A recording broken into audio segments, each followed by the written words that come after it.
Isso mesmo. Outra coisa que a gente tem visto bastante, você deve ter acompanhado muito, é sobre as crianças, desde infantil mesmo. O consumismo parece que leva as crianças todas a serem ansiosas, né? Então todas as crianças querem ter, né? Porque a criança com um ano e meio de idade já está com o celular na mão. Então ela tem acesso a todo tipo de material de consumo que ela possa ter. Então isso parece que faz as crianças crescerem ansiosas pra caramba. Isso é verdade? É isso mesmo. O que eu acho que... Eu percebi isso no exemplo ontem à noite, inclusive na casa de uns amigos que tem 3 crianças pequenas, acho que 3, 4, 5 anos assim. É uma característica que a gente observa, já observei em outras também, que é com relação às plataformas de streaming. Porque os filmes você assiste na hora que você quer, o tempo que você quer, YouTube tá ali, todo mundo tá ali. Então a criança, eles estavam assistindo um programa lá que era uma TV aberta. E aí entrou comercial. E a criança queria pular o comercial, mas não pode pular o comercial. TV aberta não pula. TV aberta, e a criança ficou, a menor ficou muito aflita com isso, porque ela queria passar aquela parte que ela não quer ver. Ela não entendia que não pode, TV aberta não tem isso. Então a gente observa muito isso, eu tenho visto isso bastante com crianças, essa gana de querer chegar logo aonde quer, o programa ele tem que ser curto. Esse desenho que eles estavam assistindo não era bem curtinho, era coisa de 4 minutos, mas assim mesmo, era um atrás do outro, e eles ficavam pulando, eles aprenderam a mexer no controle e ficavam pulando. Então eu acho que esse é o ponto que mais está instigando as crianças. A questão do consumo também, mas eu colocaria em segundo plano porque a gente já vem de outras gerações consumistas. E que fala de confiança. Porque a gente está numa guerra espiritual, o mundo está numa guerra espiritual. Não é só a guerra material, que é a guerra de Israel. Sim. E o mundo é a terra de Israel, é o povo de Deus. Nós todos somos filhos de Deus. E o mal está aí. O mal é faceiro, ele é hipócrita, né? Ele é hipócrita, ele vem, toma os espaços, não tem vergonha. Mente. E aí a gente tem que ter isso aqui, a confiança. Mas aqui está falando assim, isso vai encerrar um período, um capítulo. Como o mundo também vai ter esse encerramento desse capítulo do mal prevalecer tanto. Só que a gente está nesses últimos momentos. Nos últimos momentos, como está lá no Apocalipse, nos últimos dias, uma legião de espíritos ia ter a sua última oportunidade de reencarnar. Então, todo mundo ainda está tendo uma última chance. E claro que veio bastante gente necessitada. E talvez alguns desses se salvem. Talvez alguns desses se arrependam, porque tudo melhora quando a gente se arrepende.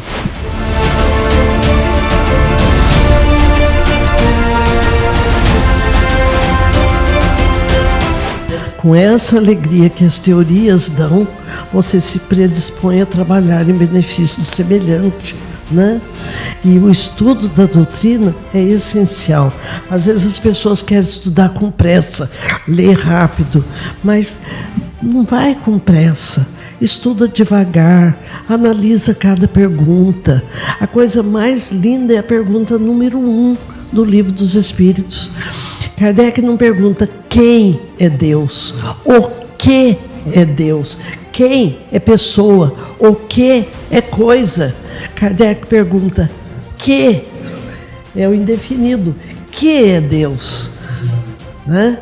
Deus é a causa primária, inteligência suprema, causa primária de todas as coisas.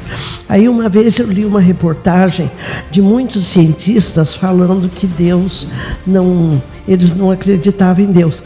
Muitos diziam assim, esse Deus antropomórfico, mas um Deus, inteligência suprema, que é o que criou todas essas leis, eles acreditavam. Sim. É o Deus que a doutrina espírita define. Sim. Então a gente tem que agradecer muito o empenho, o trabalho dos organizadores lá de cima, da providência divina de Jesus nos ajudando para que a doutrina chegasse para responder. E aí Kardec diz, se a ciência avançou a mais do que a doutrina apresenta. E está tudo embasado, fica com a ciência. Não precisa brigar, não, mas na doutrina é assim. Não, caminha com a ciência, aceitando que a ciência comprova. Então, a doutrina é maravilhosa. As doenças, as patologias acontecem por um processo psicossomático. Mente, somático, matéria. Então, a psique invadindo a matéria, fazendo-a adoecer. Sim. Então, você falou do estômago, a emoção, tá? Essa região, estômago, fígado, etc., está ligado à raiva. Então, quanto mais raivoso for, mais sobrecarrega o fígado. Então a pessoa, por exemplo, eu estou com uma enxaqueca, preciso tratar minha enxaqueca. Qual é a origem da enxaqueca? E um defeito, mais um defeito enorme que a gente tem, é procurar remediar. Verdade. Então, você vai na farmácia, tô com dor de cabeça. Toma não vou nem falar o nome. A dor sumiu. Né? Ela não sumiu, cara. Enganou o sistema como um todo e o problema continua. E maioria das vezes, não posso dizer todos, é claro, não é um problema de circulação de cérebro que traz a dor, não, é fígado, provocado pela raiva.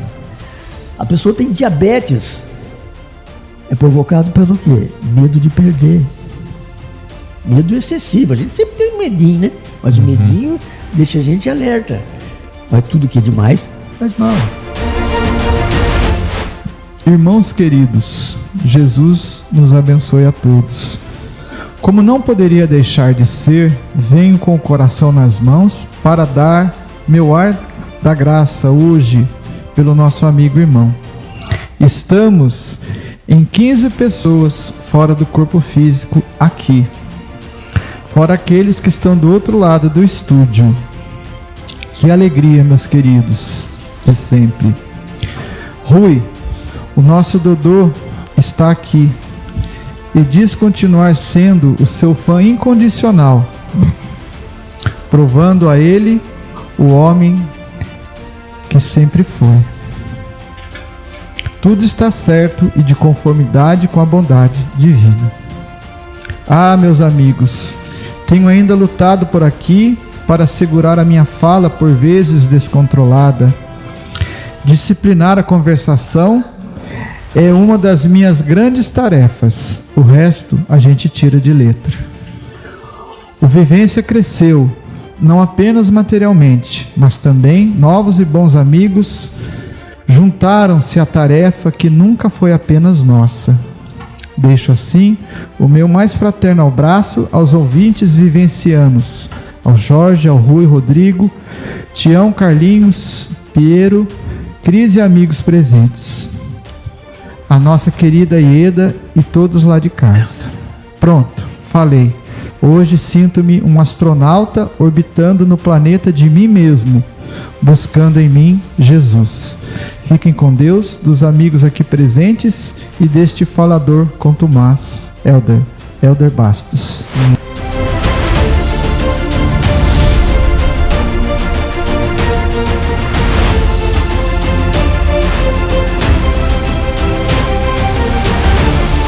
É uma ilusão achar que o ser humano vai abrir mão do seu poder, do lugar que lhe cabe, de boa, só porque eu quero ser legal com o outro.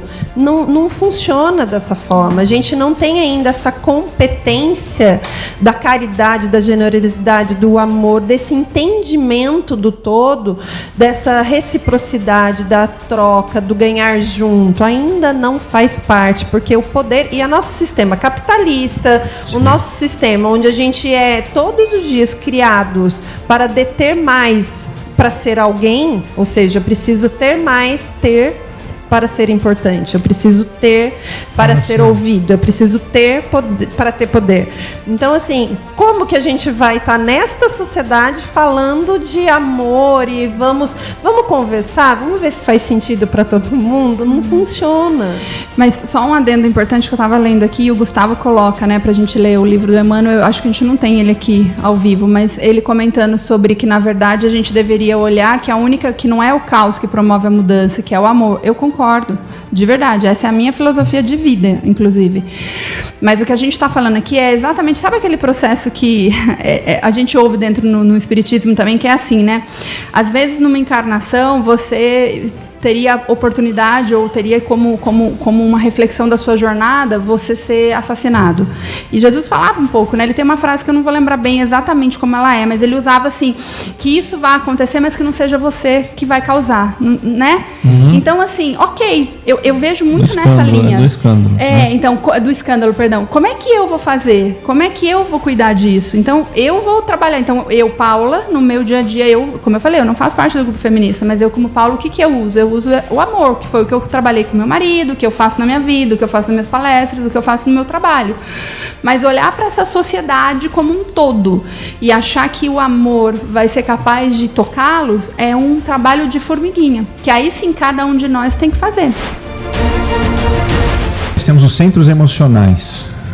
O centro emocional, chamado região da ínsula, é uma área específica do seu cérebro, onde ali tudo que você está sentindo, percebendo no seu dia, além de ir para a região cortical, para raciocínio, entendimento, ela também vai para a área emocional e fica ali gravada.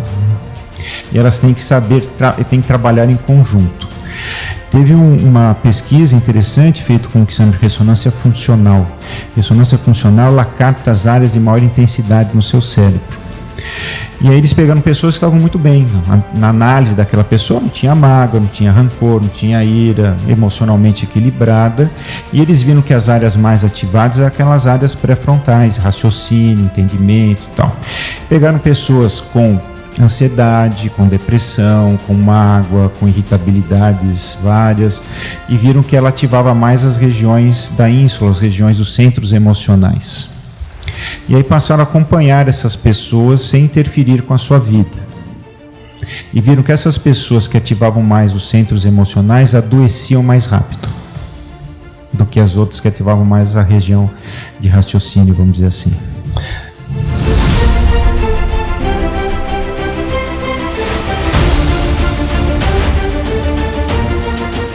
Eu não sou continuador de Chico, absolutamente. Eu sou um admirador, um seguidor, um discípulo muito apagado, não é? De Chico. Fomos amigos, e ele ia à nossa casa, nós íamos à casa dele.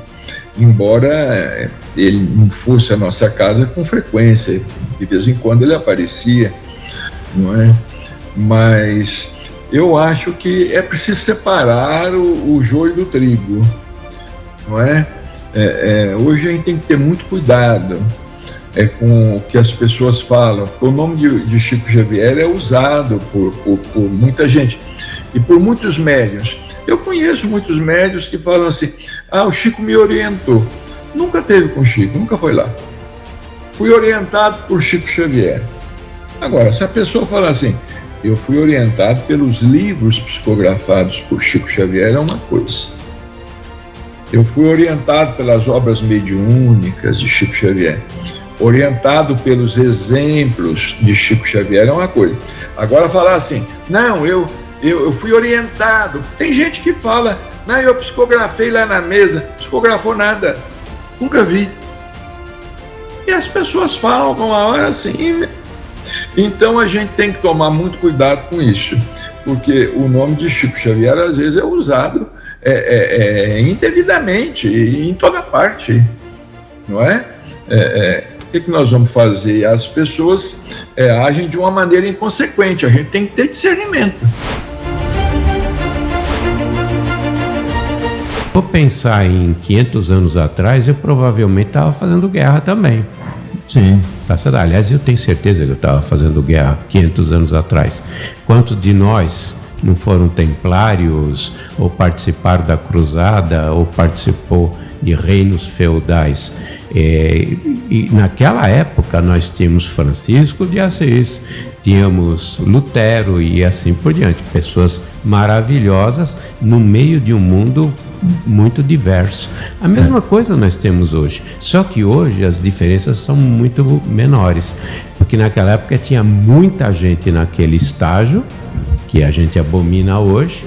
Nós hoje temos menos gente nesse estágio que a gente abomina. Esse é o processo evolutivo, né? Aquilo era massa, era média. Hoje nós temos exceções. Como as exceções, infelizmente, gostam do poder, da riqueza, e nós que estamos procurando a luz somos tímidos, porque existe o mal, porque o bom é tímido. Né? Se o bom não fosse tímido, o mal não estava. Está isso em Kardec, inclusive, né? Respostas que os espíritos deram.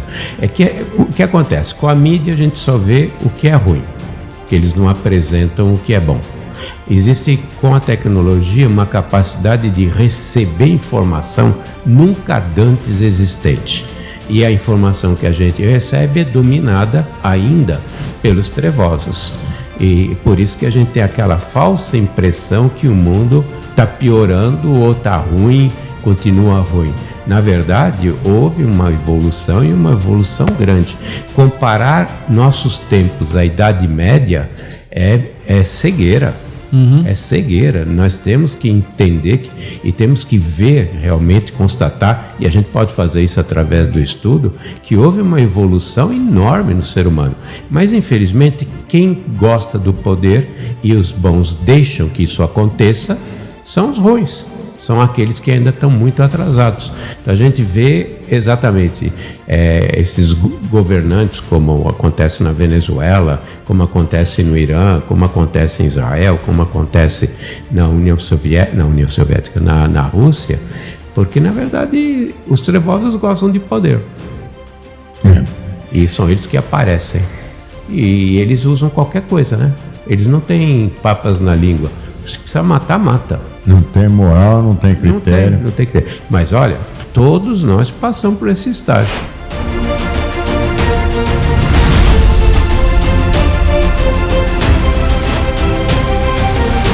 Nós vamos já chegar até Sacramento no dia 1º de maio de 1880, portanto, há 144 anos, não é tanto tempo assim, né? A chegada de Eurípides Barçanufo a essa cidade como um grande apóstolo da caridade para desempenhar grandiosa missão que a gente vai estar falando um pouquinho aqui. Eurípides, né, como o grande portador da mensagem de Jesus, ele vem despertar em nosso espírito, adormecido ainda, iludido com as coisas do mundo, né? Ele vem trazer um novo paradigma a partir das claridades trazidas por esse irmão maior, Jesus, a implantação do Evangelho na Terra através das boas obras. Então, Eurípides, como grande educador de alma, como grande médium de Deus, que nos trouxe tantos ensinamentos para que a gente desperte neste novo momento, nesta nova era que nós estamos vivendo. Há 144 anos ele aportava, trazendo a mensagem tão atual para os dias de hoje.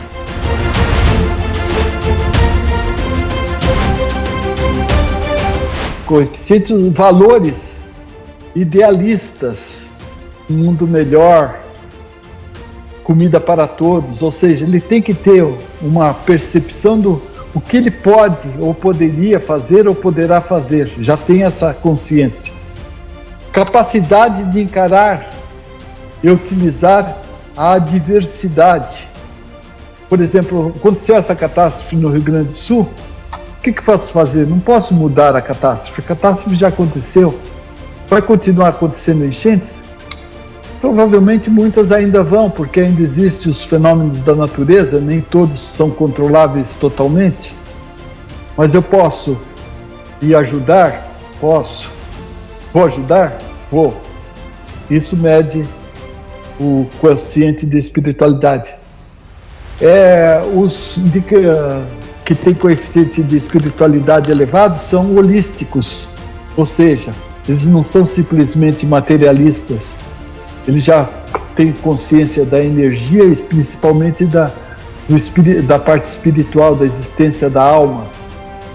Reencarnação é um detalhe, mas sobre a existência da alma, isso já é uma coisa definitiva. Eu tenho um amigo que é totalmente materialista. Ele fala, eu sou materialista. Tanto é que às vezes eu abraço ele e falo, vai com Deus. Ele falou, você sabe que eu não sou religioso, fica brincando comigo. Eu falo, não, eu sei que você não acredita em Deus, mas Deus acredita em você, então vá com Deus.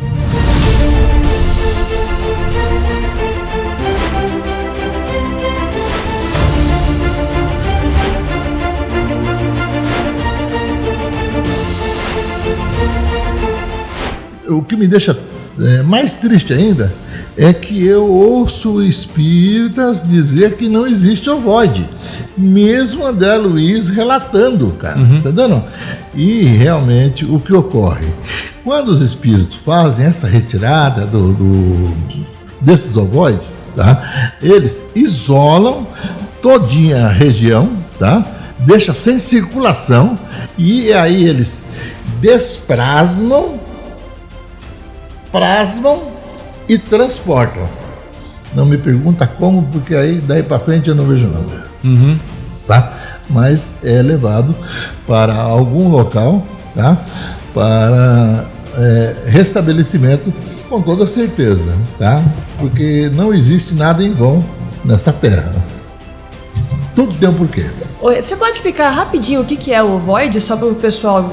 O ovoide é uma diminuição do espírito, tá? Através de processos laboratoriais, de grandes cientistas, de grandes intelectuais, só que de maneira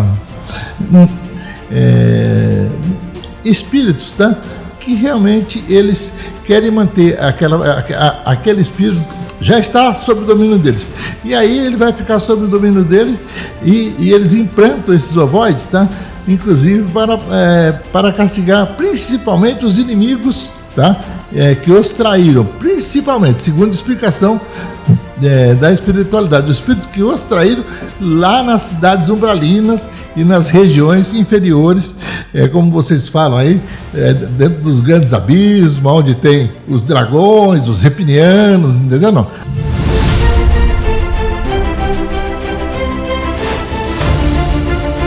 Borderline, né? Também é um outro transtorno. Falei pra vocês, se forem pesquisar, tem transtorno pra caramba, né? Principal característica da pessoa que tem um transtorno de borderline é uma pessoa que está numa situação limítrofe da vida, né? Então, assim, ela tem as suas situações de vida, de ansiedade, à flor da pele. Então, sabe aquela pessoa que você encontra no mercado gritando e nervosa porque sumiu alguma coisa ou aconteceu algo na sua família? Então, ela vive sempre no limite das suas emoções. Então, é emocionada demais com a tristeza ou com a alegria. Então ela está no limite e perde o controle emocional. O borderline, ele tem essa característica, né, de descontrole emocional, tá? Também é uma característica de transtorno. Isso pode levar ao suicídio? Muito. É muito comum pessoas que praticam situações de autolesão e você vai estudar uma característica dela, ela tem uma característica lá de transtorno de humor, ou bipolar ou de borderline, que são muito parecidos.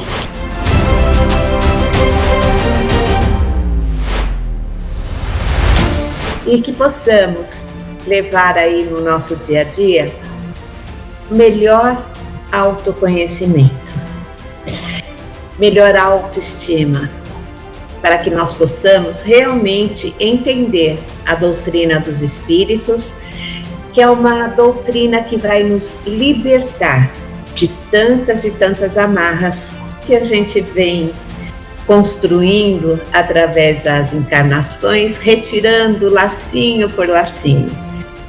Como eu sempre digo, essa é a nossa melhor encarnação. Então vamos fazer bom uso dela.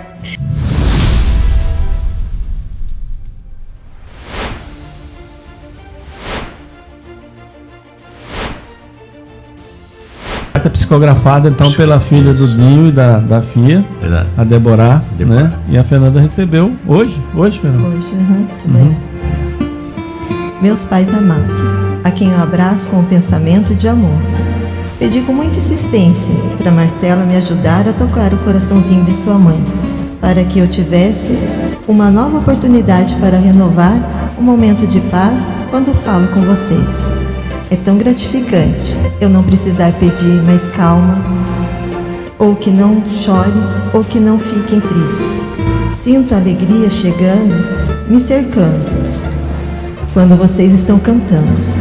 Não tem outra alternativa a não ser participar da mesma alegria, realizando e fazendo bem, levando esperança e até confiança, com letras positivas, aos amigos, aos irmãos. É muito afeto que vem de vocês.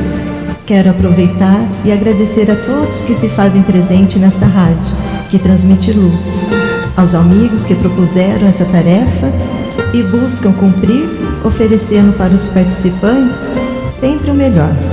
Os ouvintes são testemunhas deste amor na comunicação. Parabéns, meus amigos e amigos dos meus pais, nossos irmãos queridos. Meu pai, quero agradecer o tanto que viveu por mim e pelo meu irmão Ricardo. Foi muita dedicação.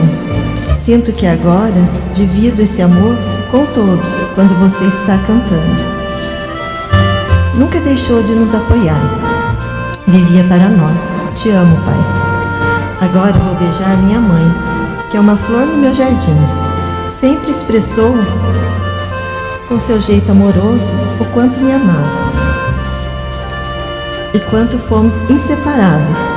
Meu coração é só bênção por você ter sido escolhida por mim e por Deus, e ainda continua me amparando. Cada vez que escuto sua voz em meus ouvidos, pareço ver seus braços estendendo para me abraçar. Eu também te amo, mãe. Como não recordar do melhor irmão? Eu pedi tanto por ele, quando o vazio fazia parte dos seus dias, quando eu fui chamada pelo Pai. Pedia que tivesse confiança para os dias mais tristes. O tempo seria o melhor para suportar a nossa separação. O tempo todo a sua saudade batia no meu coração. E agora tudo prossegue mais tranquilo, até mesmo quando você me traz nas suas lembranças. É muito bom vê-lo assim. Eu te amo também, meu irmão querido. Me despeço de todos, dizendo que não deixo de inspirá-los neste trabalho musical, conduzindo luz e amor. Preciso deixar um beijinho do Dodô, do Helder, da Marcela, do Felipe para seus filhos Isabela, Fernando, Bianca e Vitor, do Marcelo para sua família e sua tia fofinha, da vovó para os meus pais, do seu Benedito para o auxiliador. Um abraço especial para o senhor Norberto, do seu pai, que abraça também sua esposa Márcia.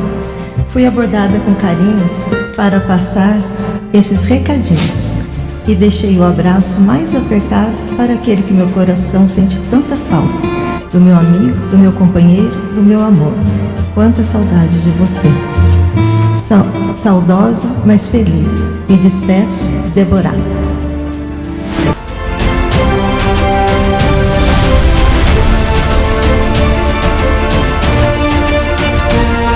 Que eu ouço, eu vivi, mas eu entendo o que é uma dor, porque a experiência de dor é universal, faz parte da vida. Em algum momento cada um vai ter a sua dor, né?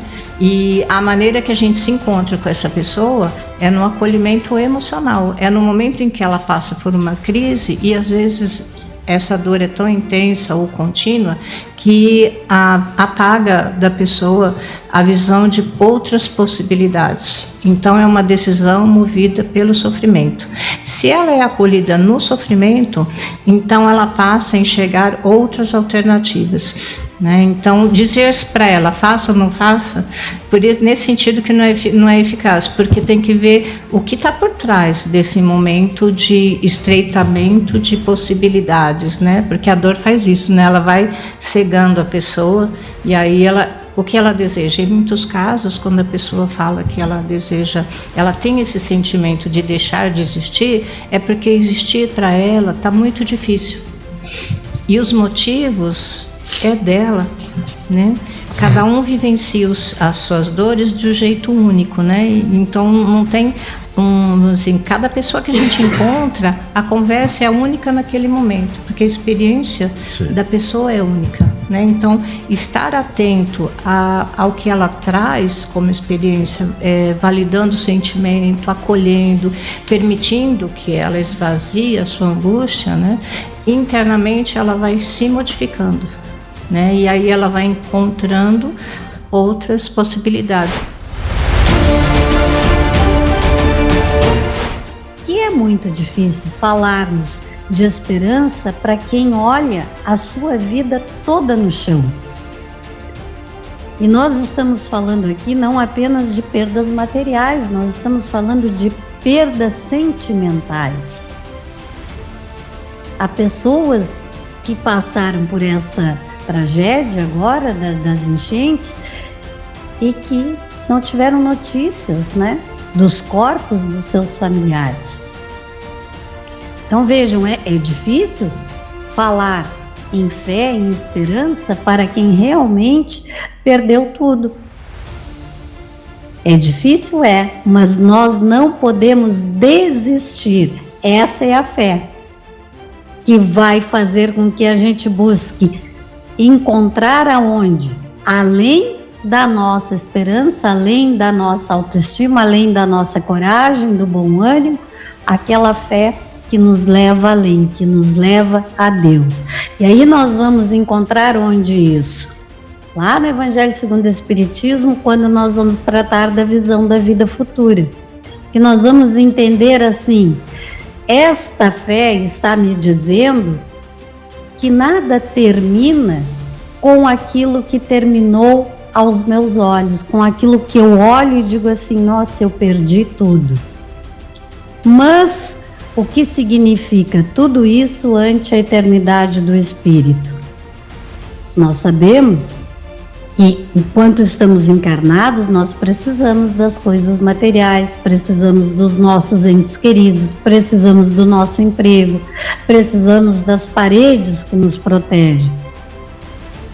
Mas quando nós temos essa fé, que sabemos que vamos continuar vivos, vamos ingressar no mundo espiritual e vamos ter a possibilidade de um reencontro, de um novo ajuste de contas, de uma nova possibilidade de vida, e quando nós temos essa visão da vida futura, essa fé se amplia e nós arregaçamos as mangas, aceitamos ajuda e recomeçamos novamente. Então, esta fé e essa esperança é que precisam ser trabalhadas juntas, né?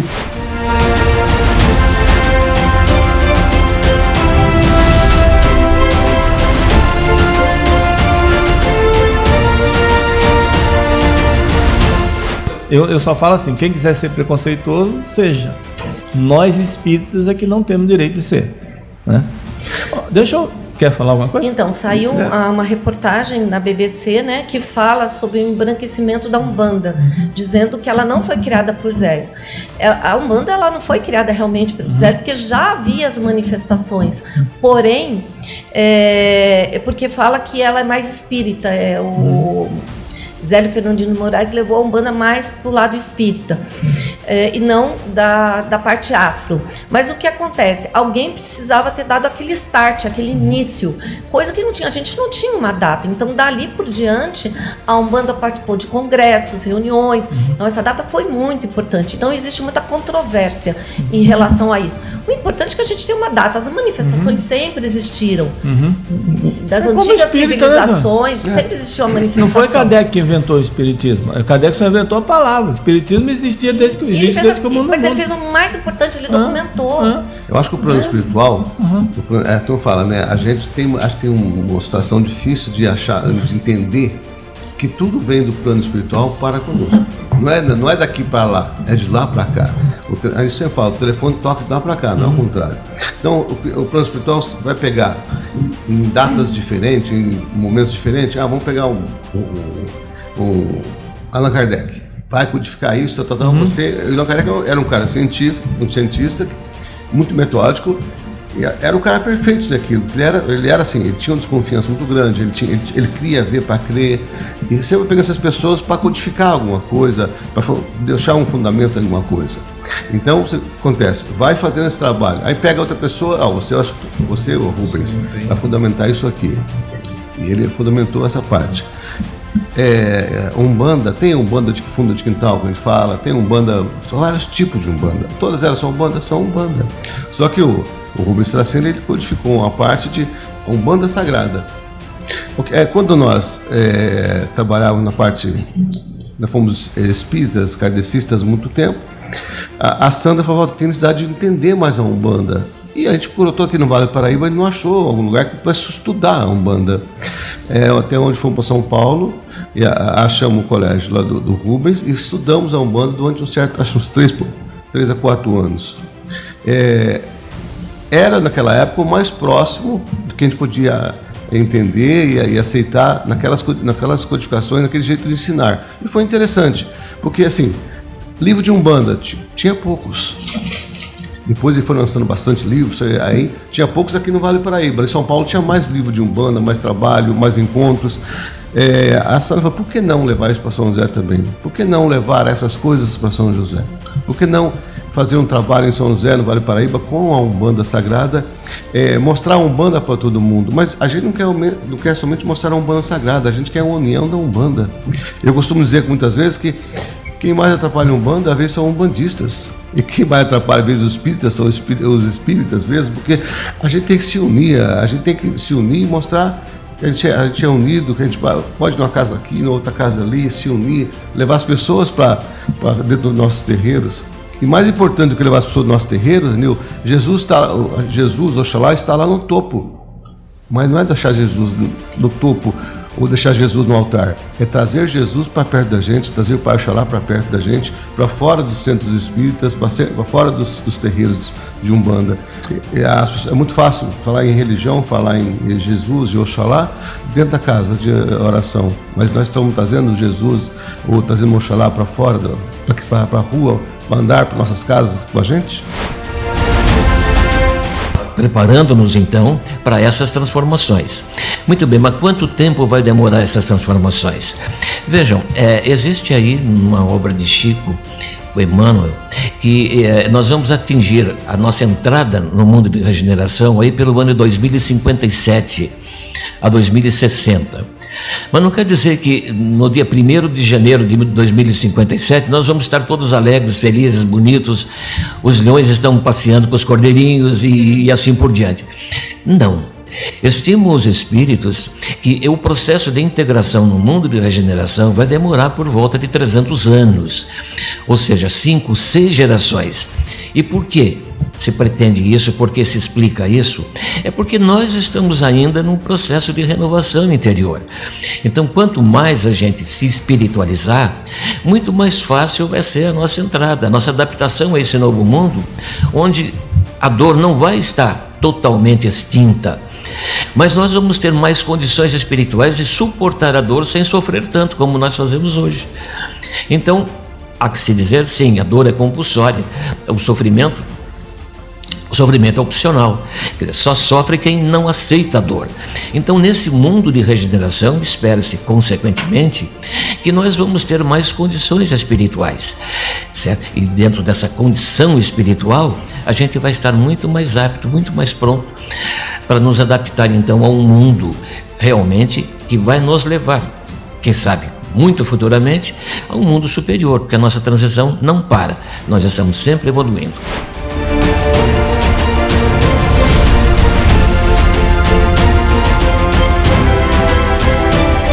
E no livro dos Espíritos, o capítulo 6, né, que é a vida espírita, o item comemoração dos mortos e funerais. A partir da pergunta 320, vale a pena a gente tirar as dúvidas aqui, né? Inclusive, de tudo isso que nós falamos aqui, tá? A 323 diz assim: a visita ao túmulo dá mais satisfação ao espírito do que uma prece feita em sua intenção? E ele diz: a visita ao túmulo é o modo de manifestar o que se pensa do espírito ausente. É a imagem, e eu já vos disse, é a prece que santifica o ato de lembrar, pouco importa o lugar, se ela é ditada pelo coração.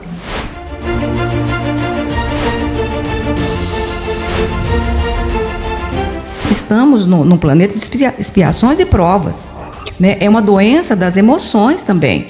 Quem aqui é emocionalmente equilibradinho, está 100% equilibrado? Sim. Isso não existe no nosso planeta. Então, todos nós temos uma certa vulnerabilidade. Agora, se existe, né, as características específicas para desenvolver uma dependência química, aí é outra coisa, né? Porque tem alguns critérios. Porque a gente vê que não é todo mundo que entra na dependência química. Isso. É porque eu vejo que o meu filho faleceu, ele tinha problema de dependência química, depois se curou e morava com a gente.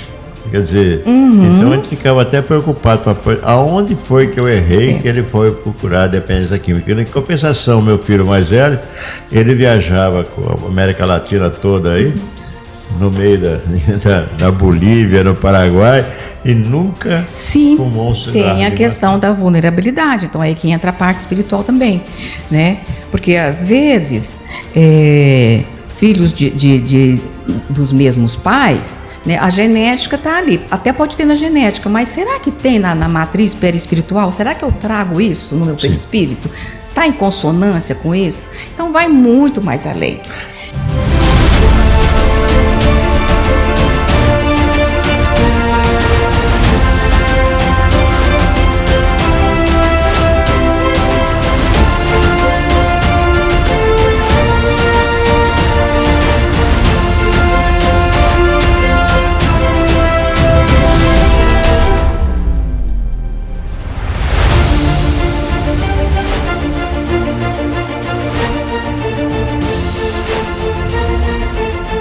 Potencial luminoso muito intenso, movido pela providência divina, porque nós estamos falando do nascimento de um espírito puro. Nós estamos falando da encarnação de um espírito que é o responsável pela vida do nosso planeta. Então, ele não estava sozinho. Então, a gente tem que entender o nascimento de Jesus como algo assim muito preparado, no tempo certo, na hora certa, para que aquilo acontecesse. Tudo é providencial, inclusive o recenseamento que levou José e Maria para Belém, para que ele nascesse lá. Nada por acaso, né? A gente vai ter o século de Augusto, que é esse espírito, né? Esse imperador romano que vai trazer ali para Roma um período eles chamam de Pax Romana, né? Que as coisas ficam mais tranquilas, existe esse espírito de acolhimento. Só que Jesus contraria tudo. Havia os zelotas, né? Os zelotas eram um grupo de hebreus que achavam que Jesus ia chegar fazendo barulho, estraçalhando com um exército assim, derrubando o inimigo, né? Ele nasce na simplicidade, recusado, né? Ele é recusado nas hospedarias. Ninguém abriu as portas para aquele que seria, né, o mais importante homem a pisar na face da terra, né?